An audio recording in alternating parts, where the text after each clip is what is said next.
Alors,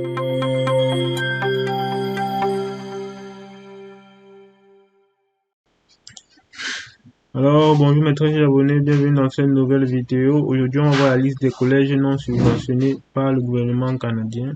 Comme je le disais dans la vidéo précédente, le Québec va dorénavant à partir de l'automne 2023 il va plus délivrer des diplômes secondaires pour les étudiants étrangers qui sont dans les collèges. Alors, je vais vous montrer la liste des collèges non subventionnés par le gouvernement québécois pour vous éviter de tomber dans le piège. Parce que si vous faites une demande d'admission maintenant, actuellement, même ceux qui ont les demandes d'admission pour les collèges, il faut déjà changer parce que on pourrait vous refuser le visa à cause de ça.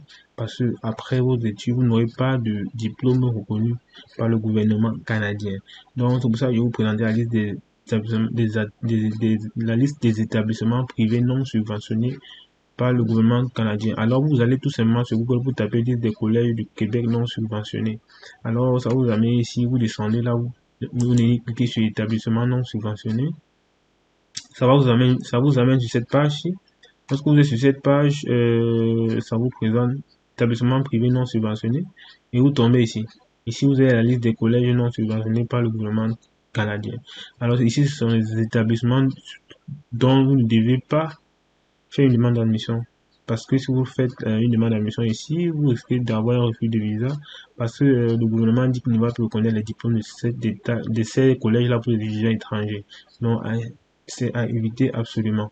Alors ici, on a ici l'Académie de l'entrepreneurship québécois, RHI, campus d'effets visuels, congélité, CDI, collège. Bon, vous avez la liste en fait, je vais vous mettre le lien en description, vous pouvez parcourir, c'est vraiment long là, je ne peux pas lire tout ça.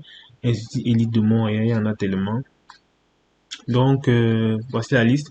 Donc, qu'est-ce que je vous conseille? Je conseille à ceux qui ont eu les demandes dans cet établissement, ceux qui ont déposé les demandes de visa, vous pouvez encore laisser, ça ne cause pas de problème pour le moment, mais il faudra commencer à chercher des établissements autres que votre collège. Si vous êtes dans l'un de ces collèges-ci, il faudra commencer à chercher un autre établissement parce que lorsque vous allez arriver ici, il va falloir changer.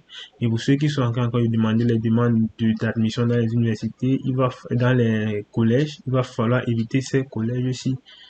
Sinon, parce que si vous posez une demande de visa à l'un de ces collèges, on va vous refuser parce que après, vous n'aurez pas de diplôme, donc ça sert à rien.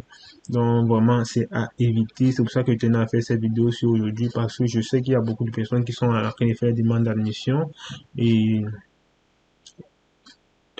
et ça va vraiment beaucoup vous aider.